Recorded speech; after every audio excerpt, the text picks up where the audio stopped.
And you're live. Good morning, everyone. This is the MES Board of Directors meeting, June 26, 2025, the last one of the fiscal year. It is 9:35 a.m. and we do have a quorum. And it's my understanding that we will have another member joining us just momentarily. So we're going to start today with the Inspire Awards, and I do believe we're going to start with Ms. Condra. That's it. Right? She was all prepared for returns. Lord.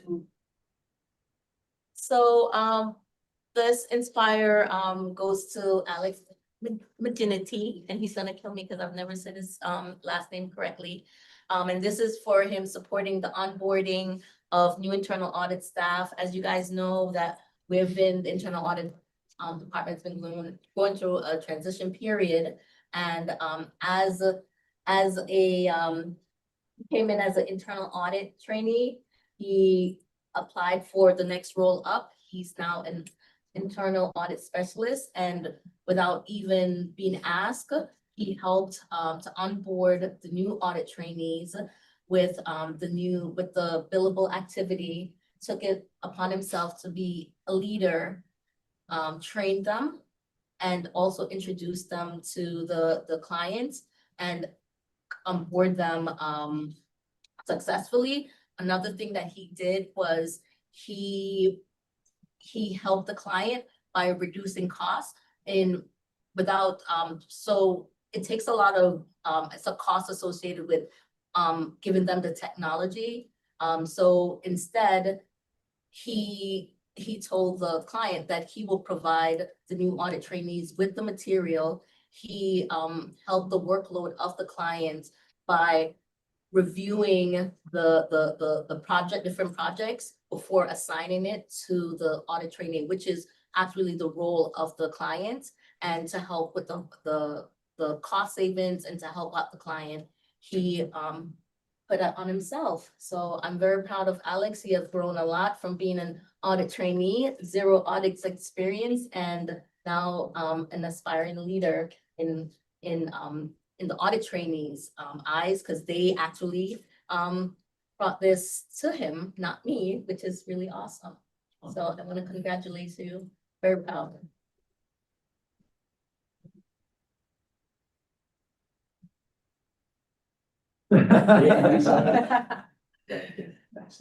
Take picture over here. Thank you. Shift this chair out of the Yep, way. that's right.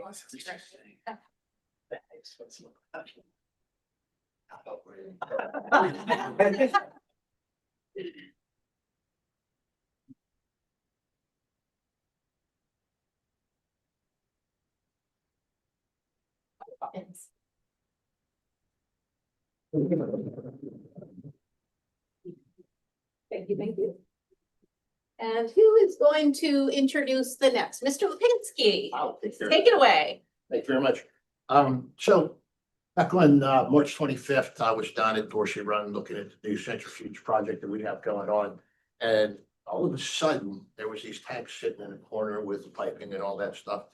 Then the engineer informed me that those are to be demoed by others. You guys said you were going to do that. So the first thing that comes to my mind is change order. And I don't want to get into that because everybody knows what change order is. That's a license to take my money. And then delay claims, and there's another license to take my money. So it's interesting. So these two gentlemen that you see up on the, they look the same as they do up on there. Anyway, these two guys volunteered. I'm not sure what they were volunteering to get into, but they volunteered to do this. So they took these tanks, they were fiberglass tanks, and then there was a lot of piping and that going through it. And they went in there, confined space, did all this manual labor and that, and they got this taken care of. They did it on regular time, no overtime. And on top of that, we have one belt press that remains running. We're trying to get the centrifuges started. One belt press running, and these guys ran the belt press while they were demoing this stuff. No OT, regular time, everything was good. So let me introduce these two heroes.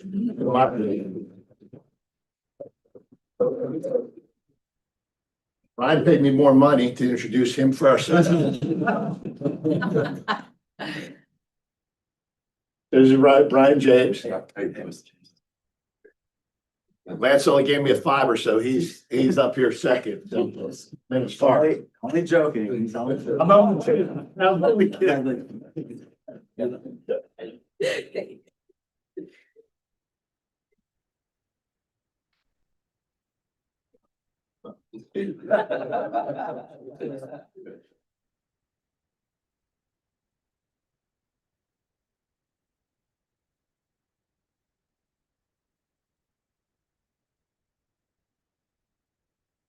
Congratulations. Sure.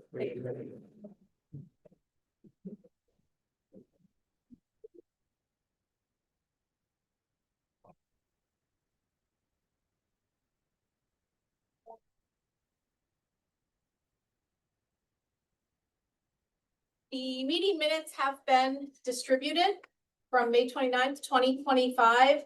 If anybody has any amendments or corrections, items for discussion, feel free to offer them. Otherwise, we will assume they are approved by consent.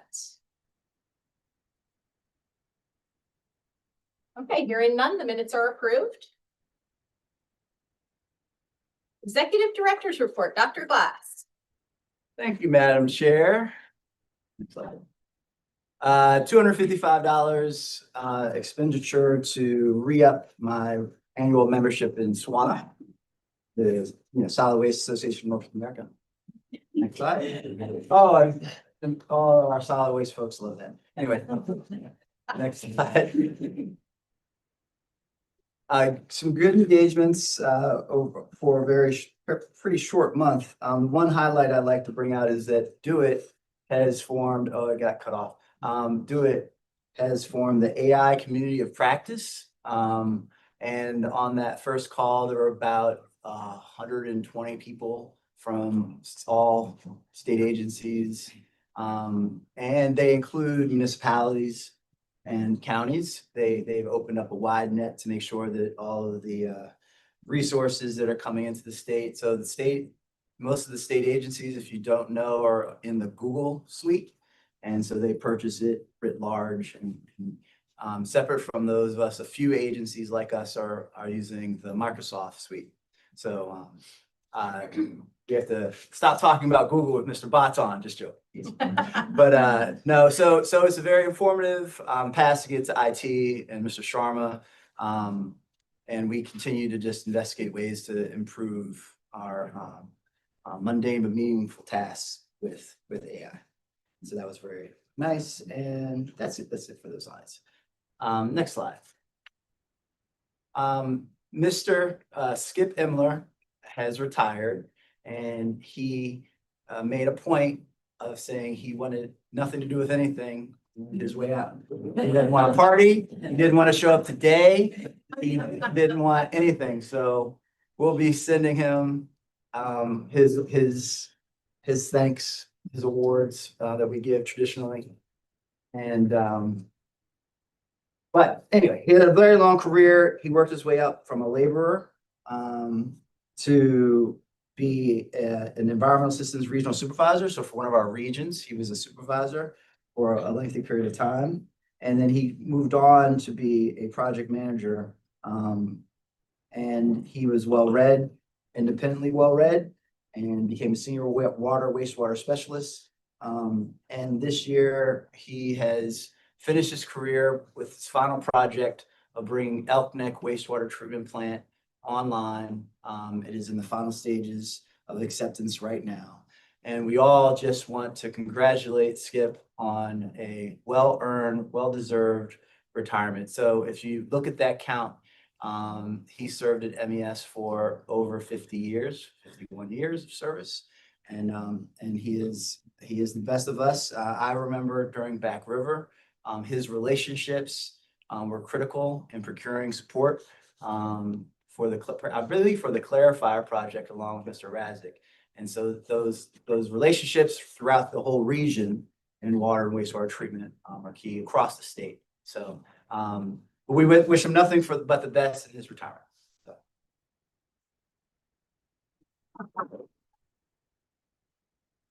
But we'll send him the link and maybe one day he'll watch this. It has to be near the record or the record. It's, For longevity. yeah, there's some over fifties. That's We do incredible.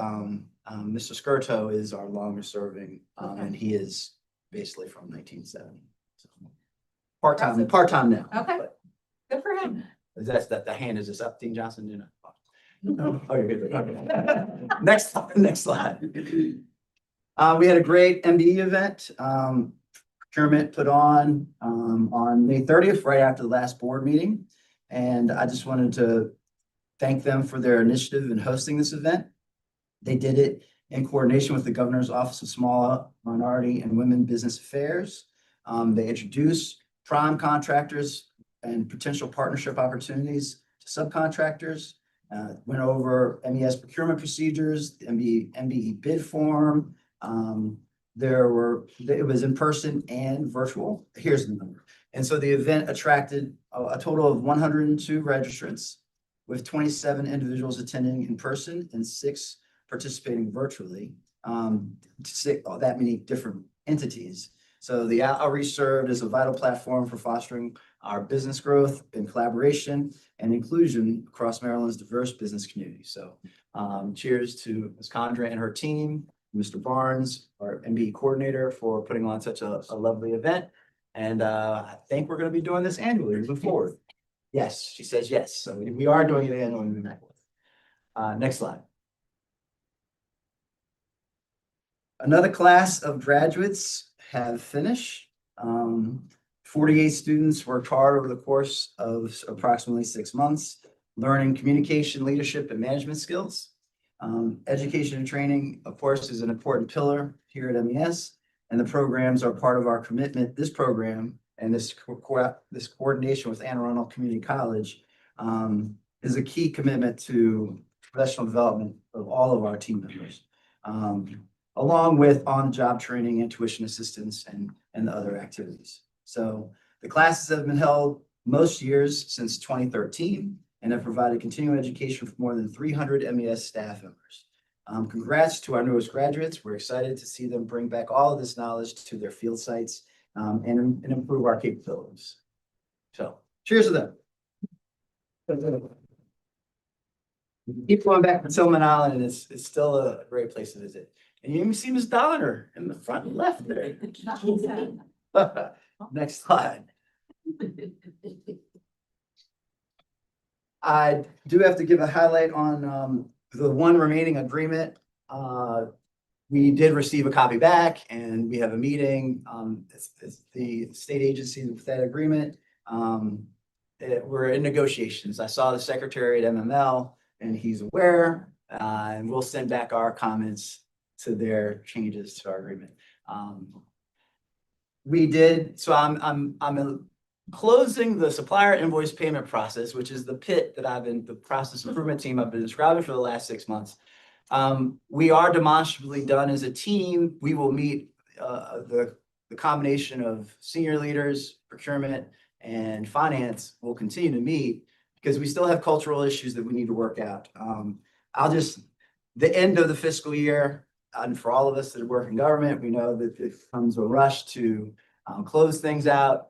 And it seems like a couple of weeks ago, I was so happy. It seemed like everything was great. Everything was perfect. We were moving forward. But that was, before the slug of POs was submitted at the end of the year, or invoices received with no PO.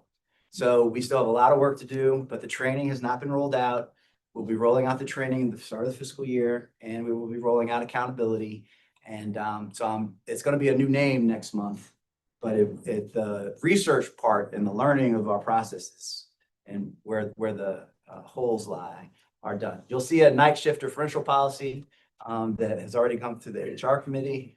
And I've added so that IT can be aware that I really do want to focus on this to ensure that all of our state numbers are in our Workday system so that if you look up any employee, you can find their state cell phone number.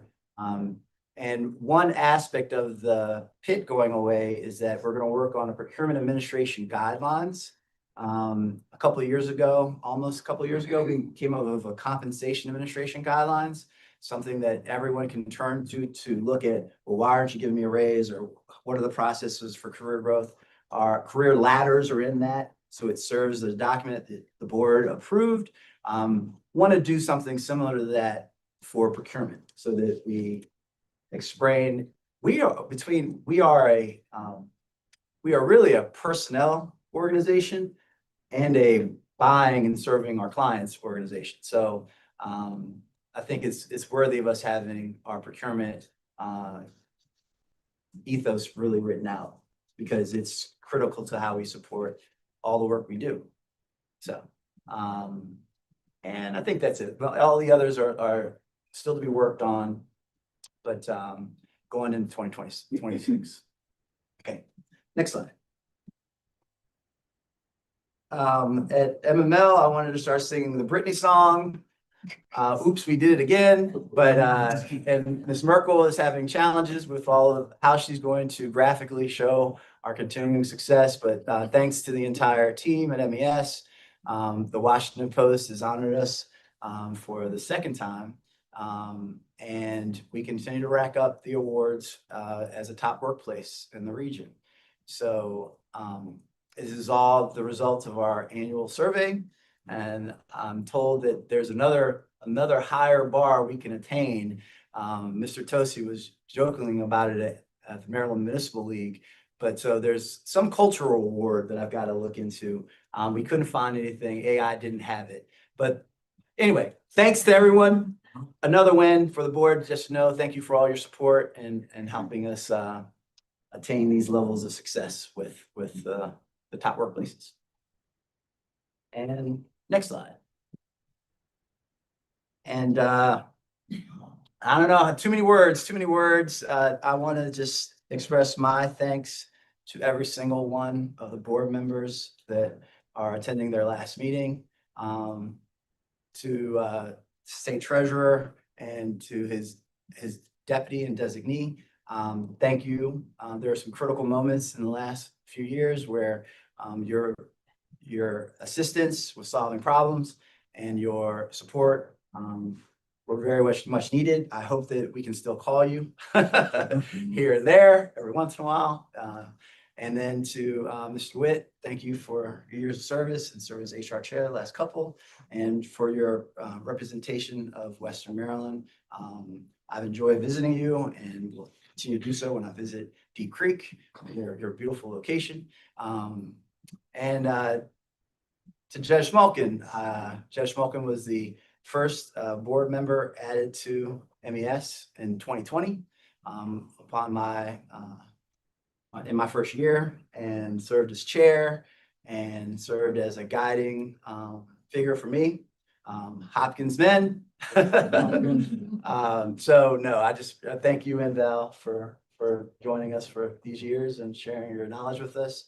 And I look forward to keeping in touch and visiting when I'm up in Baltimore County. And but thank you all for your time and your service. We have awards for you. We'll have a luncheon for you, and really want to thank you for the time you spent volunteering and helping us.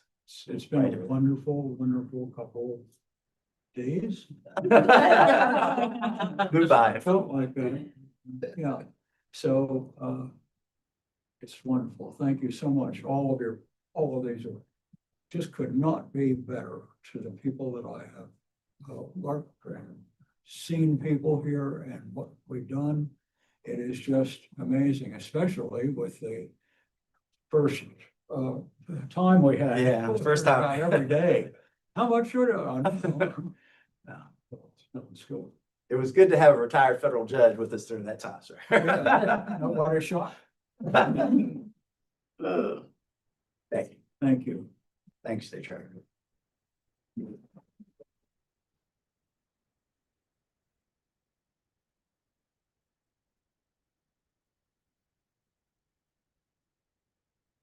On a sadder note, I just saw this notice from the law firm last month, and I shared it with the board members. And I wanted to remember Ms. Wong, who was a former board member. She also, in multiple conversations, taught me a lot about the law. She was an extremely well-regarded environmental attorney. And she lived an incredible life as an attorney, as a mother, as a steward of our environment and on working for both sides of our environmental issues. So I want to just have a moment of silence and thanking her for her life well lived.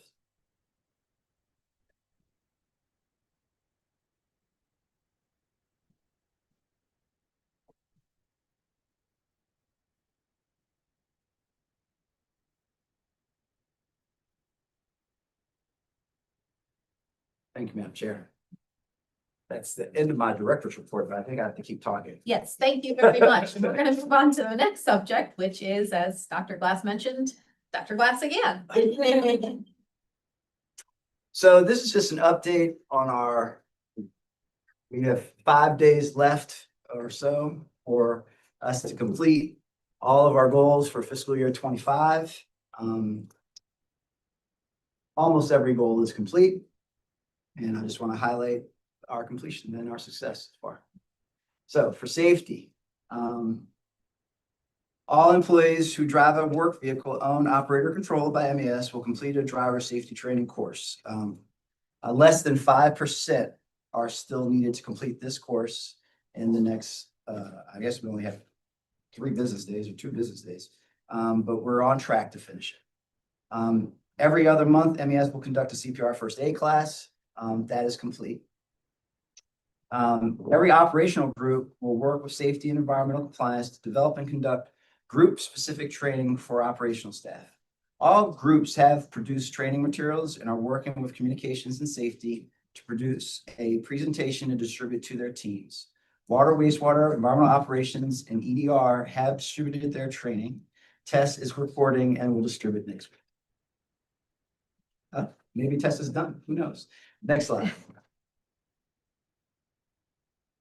Education. MES will provide training on new or amended policies approved by the board of directors through the fiscal 25 third quarter.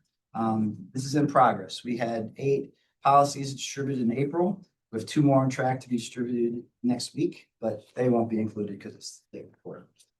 6 health and wellness events, those are complete. Your group 101 for onboarding new employees is complete, and 6 lunch and learns events for the fiscal year have been completed. Slide. So between December 23 and December 25, complete sexual harassment prevention training either in person or virtually for 95% of employees. 98% of employees have completed sexual harassment prevention training as of March 2025. Complete diversity training in person or virtually, 95% of employees. That is complete. This goal was achieved in October with a 96.2% completion rate. Complete equal employment opportunity overview training for 50% of MES managers. That is now complete. The slide, my data is updated since these slides are released, but that is now complete. Human Resources has scheduled a training to be completed Thursday, 6/26, which is why this is now complete. MES will develop and implement proper pronoun etiquette training available to all MES employees and require 75% of managers, supervisors, employees with hiring manager authority to complete them. On Wednesday of this week, 79% attainment was achieved. So get it towards the finish line. Next slide. That last bullet was also complete. Customer and community service. Managing directors and division chiefs from each operating group will spend a day at one of their operational facilities or project sites each month. That is complete. All groups have hosted a community service volunteer event for the second bullet. The last being a beach cleanup at Sandy Point State Park by Water Wastewater on April 19th. And MES exceeded the goal by 5.25% for the Maryland Charity Campaign, contributing $19,588.61. last bullet. Slide. We did submit our greenhouse gas report as required back in December, January. We have completed actually 6 grant applications, and several for environmental justice, and they are subsequently not moving forward, but we did submit 6 grants with a goal of submitting 5. And then staff continue to participate in Earth Day. It's a major event here at MES, and that happened on April 22nd. Next slide. So here's where we need some work, and maybe Mr. Patel will give us a surprise. MES will increase revenue through billable labor sales with a goal of a 4% year-over-year increase. In May, as of May, we were not going to meet that goal, and we may not meet that goal, but we were at 3.48%. In the context of everything going on in the state, that's still a healthy growth rate. MES will maintain a 5% average quarterly vacancy rate. We are on track to maintain a vacancy rate. This month it's below 4%. But the number I have here is 4.84, but I saw something yesterday that showed we were down in the 3s again. Each group, and that does not include our 17 interns and fellows, Yale fellows. Each group will participate in at least one career fair at a local school in a predominantly minority population area or at a historically Black college or university. And that is complete. Staff from all operating groups, I won't name them, have successfully attended at least one event that met the goal criteria, and we have at least one historically Black college student here for a summer intern. Needs work. MES will meet or exceed the state's small business reserve goal. This needs work. Hopefully we'll get some improvement in the last few days, or as we see all of our numbers get finalized in July. However, HB 962 increased the SBR goal from 15% to 20%. In October 2024, we had 15.78%, but now meeting the 20% target for this fiscal year has been a little bit more challenging. We'll see if procurement can pull something out. And we're trying. And then, what? So the 2 areas in goal 6 that said needs work have been like that for months. Yes. The question I have we been doing some things rather than collecting the data so that we could get it done in the complete area? I don't have to know what it is, but if we're just sitting there and collecting the data, I don't think that's No, we've been trying. So the MBE event, a lot of MBEs are SBRs, so that's one, but it's the lag. Moving a super tanker and changing something and then having all your procurements rolled out and then having an impact. It is difficult. The reason why you see SBR, just like we reach a level of attainment with MBE. So staying at a high level of MBE attainment is not as much of a challenge as it was in the early years. And I can show you a graph of how over time, MBS went from 15% MBE attainment to 30%. But if you're going to all of a sudden do a 5% change in the rollout of your dollars and do it mid-year, I don't know. I can turn to procurement, but you see that particular needs work because it's going to roll over into the next year. Okay. Do you have anything to add, Ms. Yeah, Cochran? and just to add, the event that we had, a lot of MBEs are not SBRs, but they qualify. So GUSPA had a workshop where they can get certified on site. So we did that. So we're gonna rerun the numbers after that event to see if some of the MBE did ultimately became SBRs, and so that should bolster our numbers. So that's the reason that's why we had that event. when you look at me, and what that says to me was, we didn't do anything but help people to redefine how to classify.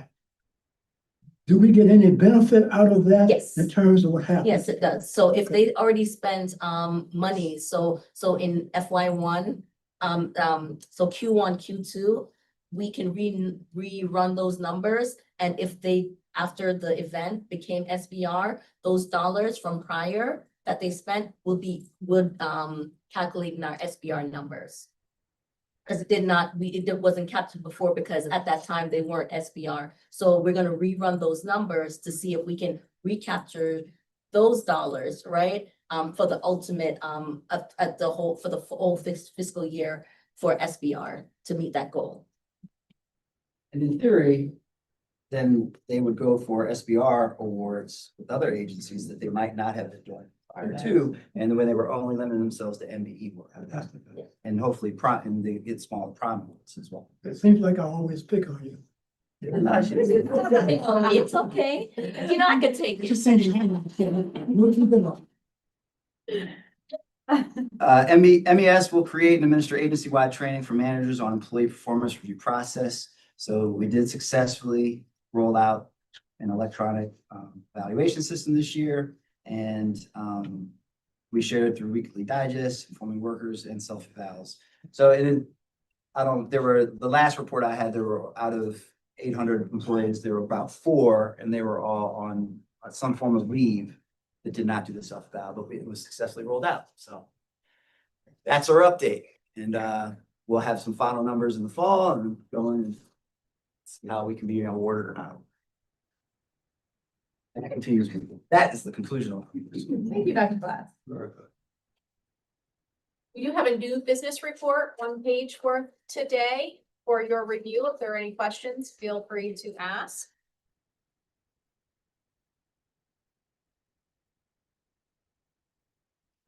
And hearing none, as a board member, Judge Smolkin will find out one last time if we are solvent.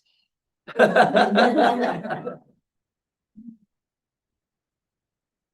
Mr. Patel. Good morning. We have 2 days left in fiscal year 25, but many of our employees will be working over the weekend also. We operate 24-hour operations. So they will be working all 4 days by the end of fiscal year. We are not slowing down just because it's the end of fiscal year. New contracts are coming in, new technologies we are purchasing. So this is all the seeding for the next year to come. You will see that we are not meeting the goal this year, but we will be hopeful for the next year. And what I'm presenting here is the results as of May 31st. So next board meeting, we may be doing even better than what we are doing now. So fiscal year 24 actual, we had a 38.8 million. Fiscal year 25 actual is 39.8 million, which is 987,000 higher than fiscal year 24, which is good news. But as Dr. Glass mentioned, and it is our best goal, we need to grow 4% billable labor. We have done much better in the previous years, so it is not continuing with the same pace, but we are still at $40.3 million. So it is 565,000 lower than the budget because it was set up at 4%. But the good news is we are 987,000 higher than the previous year. Next slide, please. So here we are breaking down group by group, actual fiscal year 24, actual fiscal year 25, budget fiscal year 25. So if you look at fiscal year 25 versus fiscal year 24, water wastewater is lower than last year. And environmental dredging, environmental operation, technical environmental services are higher than last year. But if you compare to the budget, water wastewater, since it's lower than the last year, they're obviously lower than the budget at 5%. Environmental dredging and environmental operations are doing better than the budget. So which is that on top of 4%, they have grown by this percentage. Technical environmental services is 3% lower than the budget. Technical and environmental services has short-term contracts and they are affected by the grants. And then we have a lot of this contract where MES employees who was working as a contractual went to the agency. So, but overall, you will see in the other slides that MES is doing well. Of course, Increasing the available labor is our goal, is our benchmark. That's where our net earnings come from. But we are not doing that bad because it's 2.54% over the last year. We are not reaching 4%, but we have a June to go. And it may be even better than that. So financially, we are doing well. So next slide, please. So this is comparison fiscal year 25 versus fiscal year 24. As I mentioned, we have labor sales increased by 987,000. Billable hours are up about 10,000 hours. So not only we have a labor sales growth by salaries only, our billable labor hours are higher too. Of course, we would like it even more. And another thing I want to bring it up to your attention is the revenues. So revenues in fiscal year 24 was 185 million. Now it is 188 million and is 3.3 million higher. 66% of these revenues are passed to the private contractors. Besides our salaries, everything else, we do is passed to the private contractor. So increase in revenues do not add to the net earnings for MES, but it is good for the Maryland businesses. And as you just saw, for MBE, SPR, because we pass 66% to those contractors. And the last and the most important slide here. So when we budget the full year, we budgeted 4% labor growth. When we budgeted fiscal year 25, that was like before the fiscal year started in April, the inflation was high. So we have budgeted the overhead expenses and all other expenses at 5%. We are not incurring expenses at that rate. So that became very beneficial. We did not have a billable labor goal met, but our overhead expenses are significantly lower than what we had budgeted. Mainly because of the vacant overhead positions. Usually it is consistent year over year.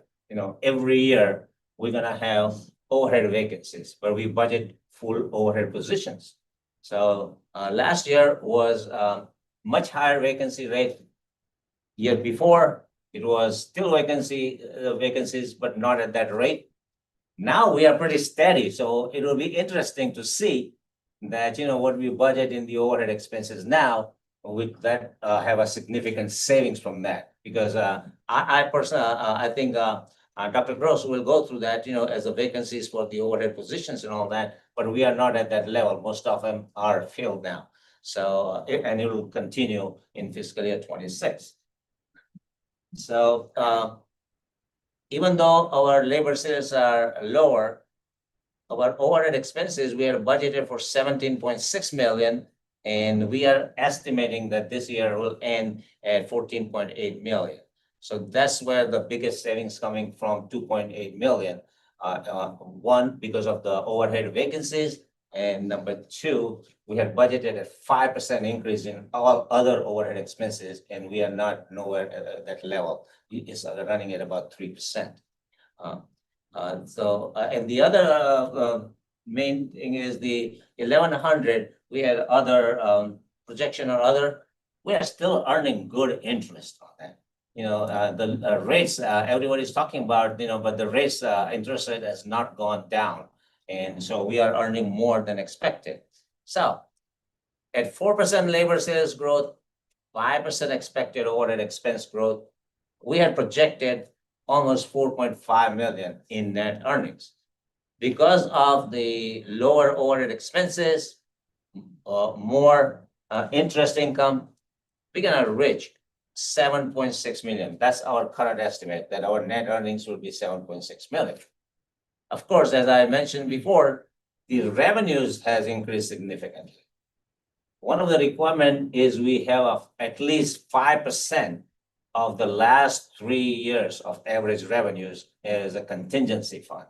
So as the revenues go up, our average goes up, and we had to put more money into contingency reserve. So, and we cannot determine that until we get the final revenues as of June. So this 7.6 million will be reduced significantly, maybe 500,000, 600,000, because of the contingency requirement. In one sentence, after all that, financially, we are doing very well. Very good.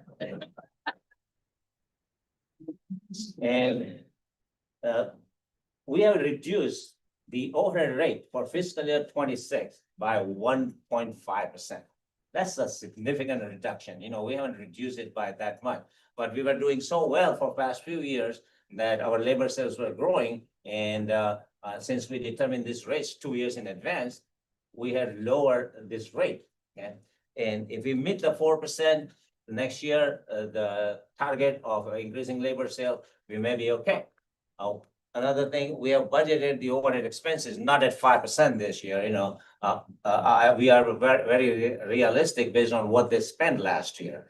And then the overhead vacancies are not there. So it'll be very challenging, but we're still shooting for fiscal year 26 budget at a 5 million net earnings. Any questions so far? Thank you. And for the operating groups, will they be expected to grow from where they finished or grow from where they missed? Can you explain that to the board? Right now, we have budgeted based on where they expected to finish. And once we don't get the final audited results till September, but you know, we can adjust that because all it is adjusting is the billable labor and the recovery. So, but it is not based on what we have budgeted for fiscal year 25 and increase 4%. It will be very close to what we actually achieved in this year. All right, no question. Thank you. Yeah. And next up, Mr. Patel, are you also going to discuss resolution 250601R? Or is that someone else? That's correct. Okay. So, I'm pretty sure most of you are aware, we have discussed before, MES operates Mission 2 landfill for the 4 counties on the Eastern Shore. The landfill, Mission 2 landfill was designed and planned to close in 2031. But we have a very large capacity left. So for almost 1 year, MES, all the counties, the consultants, we've been working on it and say how we can use this, which is beneficial to all counties. The solution is to extend the life of the landfill. So we have come to the conclusion that we're gonna extend the life of the landfill from when it was about to end in 2030 to 2042, extending by 12 years. Extending 12 years means that we do not have to have the post-closure funds in next 5 years. Now it gives us, 17 years to that. So that saves the money every year because we have more time to accumulate the liability funds for post-closure. In order to expand until 2042, we need to construct 2 cells, cell number 1 and cell number 5. So what we are asking here is the authorization to issue bonds. Our estimate at this point is we're gonna need $25 million in bonds. Okay, we are asking for 28 million. This is the authorization to issue up to $28 million in bond. The reason we are putting a 3 million cushion is that we still have the old bonds that's gonna go on until 5 years. So we are making payments on that. On top of it, we're gonna get the new bond. So what we are asking here is the 28 million, just in case if we need the reserve to pay interest when 2 bonds are going at the same time. After that, it will be only new bond. So that's the resolution is asking for permission to authorize Series 2025 bonds for Miss Shore expansion up to $28 million. And then we're gonna go to the next slide.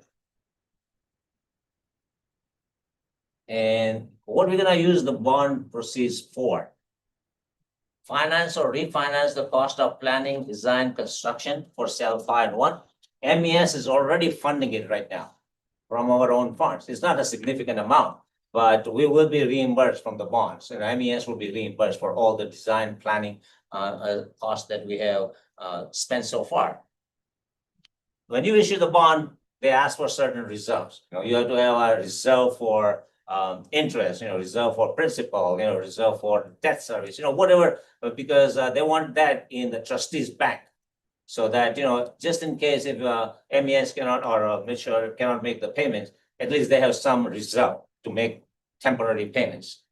We pay capitalized interest, as I explained, that when the two bonds are going on, if you want to use the funds to pay the interest while the two bonds are going on, it'll be used for that. Cost of issuance of bonds, we have hired the legal firm of Whiteford, Taylor, and Preston as our legal consultant. We have hired PFM, Public Financial Management, as our financial consultant. These are the two firms who worked with us when we issued the previous bond. So they are very familiar with MES and Miss Shore. They know the operations of the Miss Shore too. They know the counties. And so we have already hired them. And of course, there's the trustee is Bank of New York Mellon. That's the same trustee we have used before. So we have to pay cost of issuance of bonds for all those firms. And it will be paid from the bond proceeds. Approving execution and delivery of the fourth supplemental indenture of trust. Miss Shore 2 bonds, we have we already operated for almost 30 years, and we have issued a lot of bonds, in doing that. So this is the fourth one.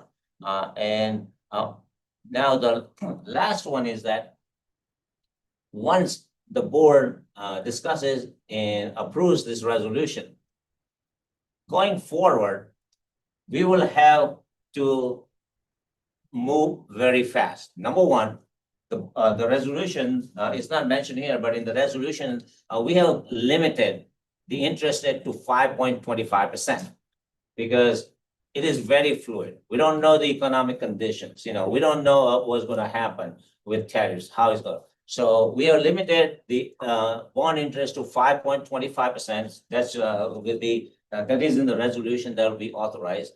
And after that, we're going to put it out for bidding, of course, to the lawyer. Usually when you get the bids, you have to make the decision within a day or two because they don't want to hang around there. We need people to make the decision. We cannot come to the board for all that. When we do with the trustees agreement, we will not have time for the full board meeting for every step of the way. So we want to move fast. Once it's approved, the authorization of up to 28 million in bond, all other documents that needs a signature of it, of either the executive director, the secretary of the board, whoever is in that position, treasurer or deputy treasurer, according to MES Reform Act, I'm currently appointed as a deputy treasurer. So any of these four officers, what they call in the bond indenture officers, can execute those documents. Of course, we're going to consult with lawyers, the external lawyers, the financial consultant, our lawyers. None of us gonna just dare to sign it, without getting all the facts. But this is asking for authorization so that we do not have to have a full board meeting for all the decisions that will be made for a bond going forward. Any questions on this? And if Priscilla, you want to add anything, you can go ahead and add that, but that's the whole purpose of it, that, once you authorize it, we'll be very diligent. We will do our due diligence, but we need some authority to move fast. And the only thing I would add is that this resolution is similar to every one that's been done with every other bond issuance. to, Right, the same individuals that do it. Yeah, yes, so it's out there. yes. And the only other step that we have in the process that will come to the board is the preliminary official statement was not complete enough to bring to the board for this meeting, so it should be presented at the next meeting, which is it needs to be in an almost final form before it's approved by the board. Yeah, the only thing I see is that it has my name. Secretary, but I would be out of that. So I can't. But sign this this is a resolution for today. This is for today's vote. Okay, good. I was wondering. What would they?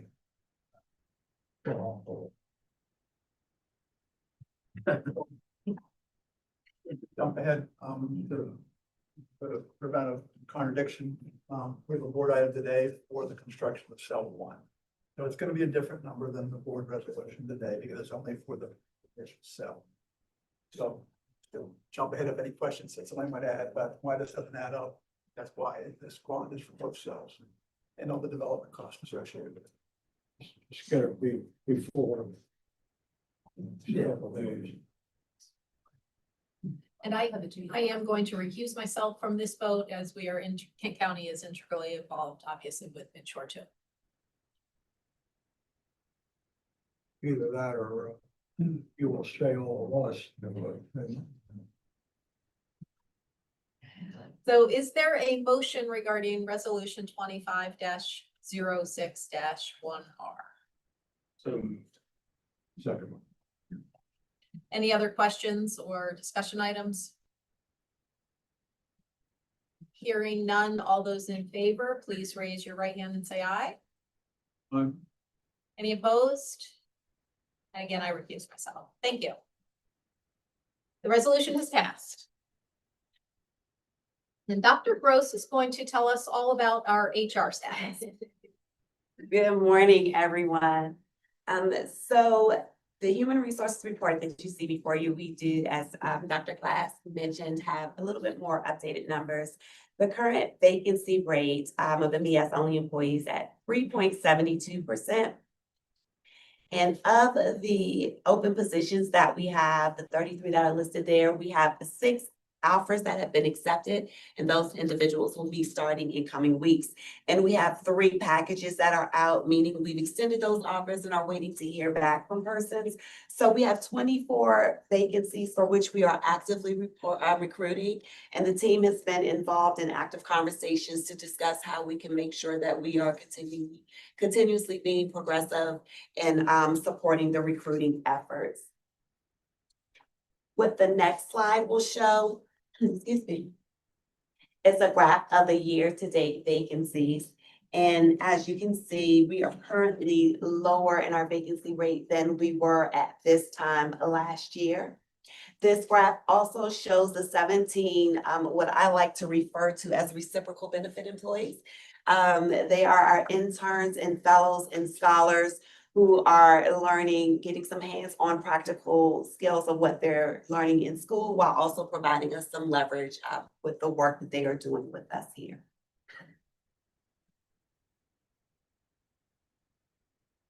Excellent. Are there any questions for Dr. Gross?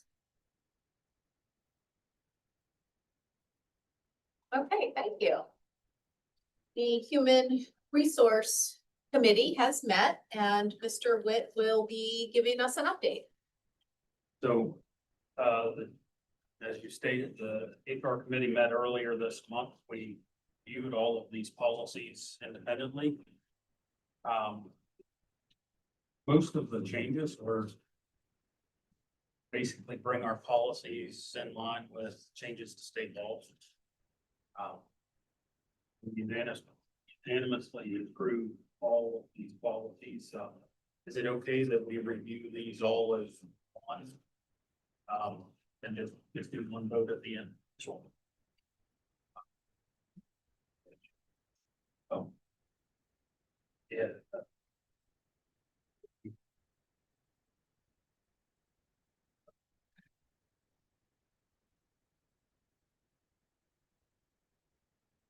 Bruce, are you gonna go over these? Okay. But you're in it. Yeah, I mean, Oh, yeah, this one here. I'll briefly talk about this, MES employees, as you saw in our financial result, customer satisfaction is doing exceptional job. They are very skilled and all. We looked at the state and the other government entities, what kind of salary increases they are getting. And what we are proposing here is comparable to the other entities.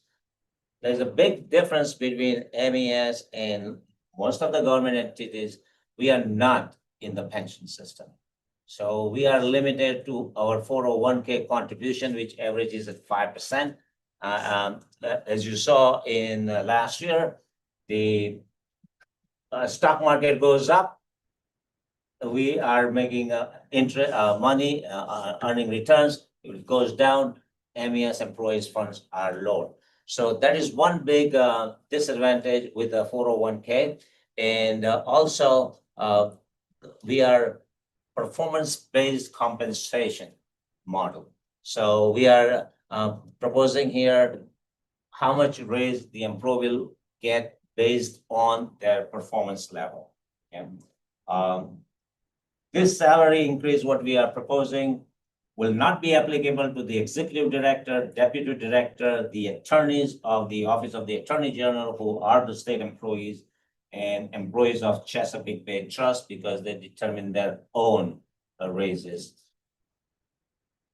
And with when the board approves this, the salary card that we have, which says for each grade, what's the minimum, mid, and maximum, that will be upgraded. So first, if you have any questions, I'll be glad to answer those questions. And then I don't know what we decided that you can pass all that at the same time, and we'll go to the next one. We'll have to do a vote on this. Okay. So is there a motion for approval of the MES salary card? Thank you. Is there a second? Second. Thank you. Any questions or items for discussion?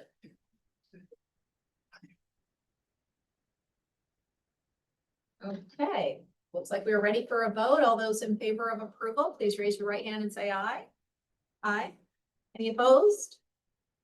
And it passes unanimously. Thank you. Now the policies.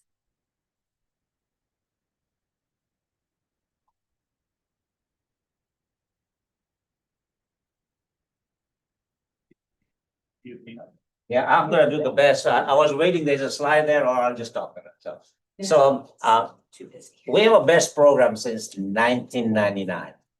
The best awards the employees if they meet certain goals, which Dr. Glass just went over, our best goals. The pool, the best pool, which is the total amount of money available to the employees to be awarded, is determined by our net earnings, which has various components. There is not a major changes on what we had the best policy versus this. First major change is the definitions. We clarified the definition because there was a lot of best pool, best award, best plus. There were a lot of terms that was confusing. So we clarified. Best pool is the total funding available based on our net earnings. Okay.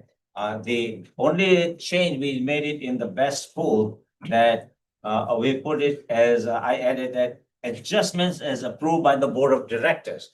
So when we come to you, we get the best amount approval. When we award the best payments to the employees, they have to be active employees of MES at that time. So there's a little difference there. We do not award full amount of money. So we have that sitting as a liability because the award goes to what was approved by the board. That remaining funding, luckily we haven't used yet because we were doing good. But what is doing that, if the board approves at that time, we may use that funding to supplement the current year. or any other adjustment the board may approve. That, board say, okay, take it from this base pool and put it in the reserve or whatever. So that's number one thing. The second change is that the best was awarded to all employees on equal basis. This new policy changes that it will be prorated based on their FTE. So if they are not a full-time employee, their best and best plus award will be prorated based on their FTE. So basically, in October, I will be presenting what are the earnings, where it came from, what we are recommending for best award, which goes to equal award to all employees, how many employees will get, what is the best plus amount, and what will be the executive incentive. So all this will be brought to you in detail in the October board meeting for approval. This is just the policy that confirms how we're gonna calculate.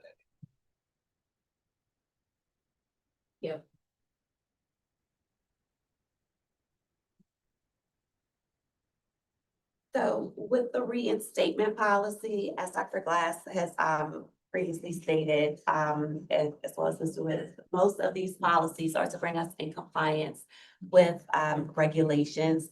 The reinstatement policy specifically removed language, excuse me, that allowed for unused sick leave for returning employees. It also added language that this policy will follow any update to COMAR. That way, if there are any changes to the Maryland Environmental Service COMAR, prior to the policy being updated, the policy will automatically follow those changes. The next policy updated is the resignation policy. And with that, we updated some of the language as well as elaborated on the procedures, specifically indicated who resignations are to be submitted to, provided further clarification around the use of leave after a resignation has been given. You also included the language about how sick leave is managed at termination, which is consistent with being forfeited at the termination of employment. And again, added that the policy will follow any update made to the COMAR.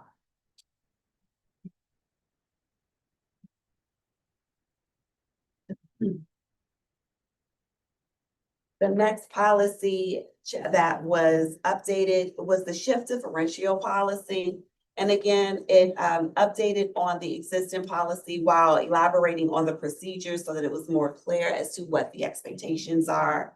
Initially, with purpose being elaborated on, specifying the type of employee who is eligible for night shift differential, as well as clearly defining what constitutes a qualifying shift and providing detailed examples to clarify how prorated payments are implied for persons who work a partial shift, as well as clarifying that temp and seasonal schedules apply for the shift differential policy.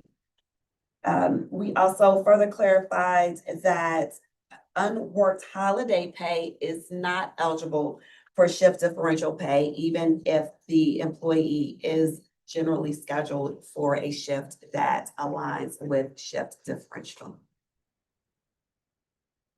We made sure that it is clear by including language that employees cannot self-assign themselves to shifts that are eligible for shift differential, but they have to be assigned by their immediate supervisor or a higher level to receive the shift differential pay. And the other portion of the policy that was updated, I would say perhaps possibly the most significant, is increasing the rate of the shift differential for eligible employees from 0.625 cents per hour to $1.65 per hour, which is about a 5% difference. It is important to note that there was extensive conversations and research done regarding the policy. It had not been updated in about 8 years. And so the changes that were proposed for the policy year were done with careful consideration, as well as a survey of what surrounding counties are paying their employees for night shift differential pay. Thank you. Are there any questions on any of the policies that have been discussed? Okay, looking for a motion then to approve all 4 of the HR policies. So moved. Thank you. Is there a second? Thank you very much. One last chance for questions. Okay, all those in favor of approval, please raise your right hand and say aye. Aye. Aye. Any opposed? The ayes have it, unanimous approval. Thank you very much. One of my favorite parts of the agenda, Ms. Condon, procurement. We have a short list today. No, good morning, everyone. The first item is, this is for the group Environmental Dredge and Restoration for the project Maryland Port Administration Clean Ports Grant Outreach and Engagement Services. This is awarded to Strawn Environmental Incorporated for the amount of $747,628.15. And the MBE goal set is 45%. And just to note that Strawn Environmental is an SBR.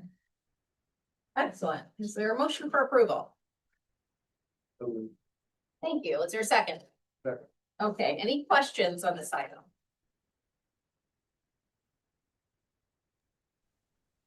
Hearing none, all those in favor of approval, please raise your right hand and say aye. Aye. Aye. Opposed? And the ayes have it. Number 2. This is for the Environmental Dredging and Restoration Group again, and this project is for a Masonville Dredging Material Containment Facility.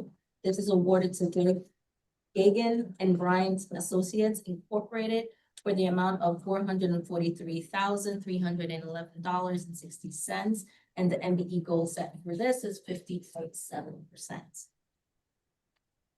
Okay, is there a motion for approval? So moved. Thank you. Second? Second. Okay, we definitely have a second.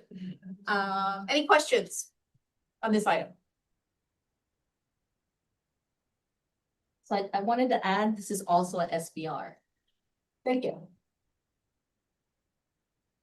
Okay, all those in favor of approval, please raise your right hand and say aye. Aye. Any opposed? The ayes have it. Number 3.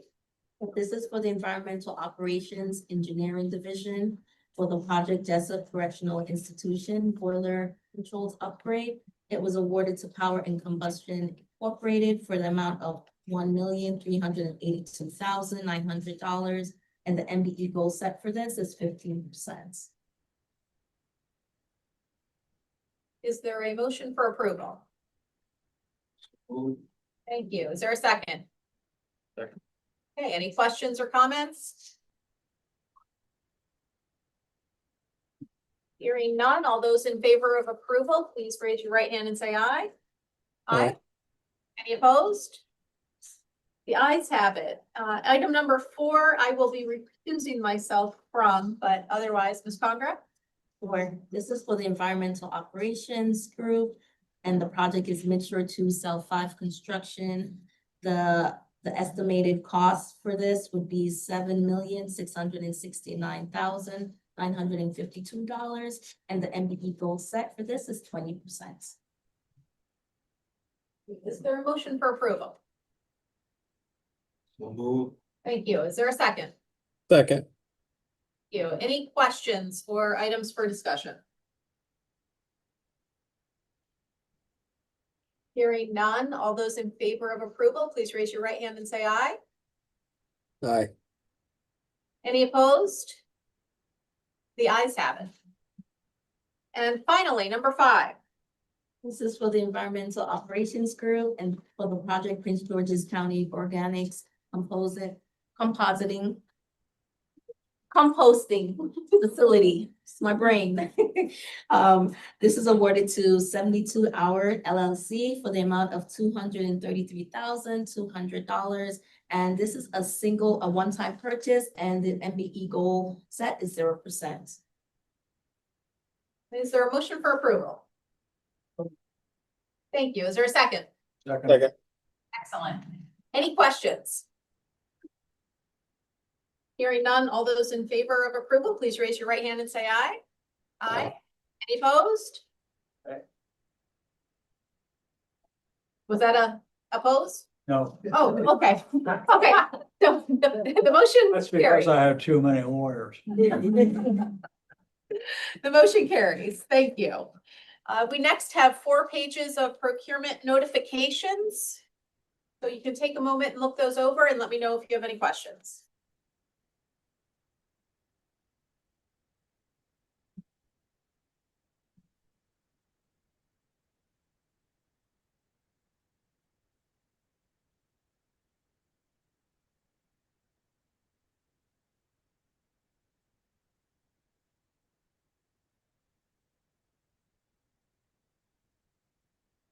A lot.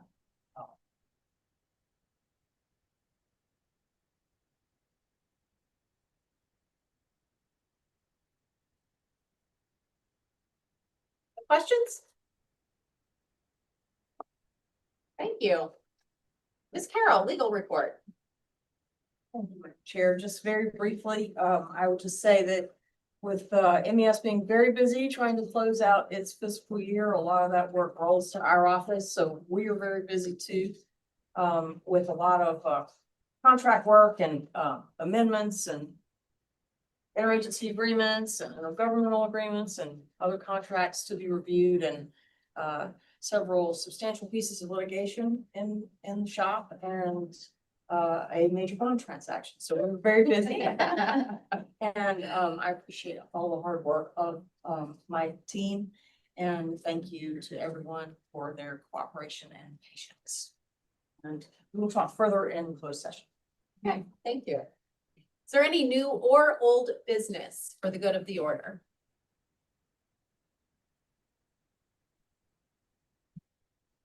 Hearing crickets. We are going to move into closed session. We will be adjourning the meeting from closed session. And I believe we are going into closed session to consult, oh, there we go. To discuss the appointment, employment, assignment, promotion, discipline, demotion, compensation, removal, resignation, or performance evaluation of appointees, employees, or officials over whom which the body has jurisdiction, and any other personnel matter that affects one or more specific individuals, and to consult with staff consultants or other individuals about pending or potential litigation. Is there a motion to move into closed session? Thank you. Second? Second. Thank you very much. All those in favor, please raise your right hand and say aye. Aye. Aye. Any opposed? We will now be moving into closed session, and why don't we take a 5-minute recess so that everybody can gather themselves.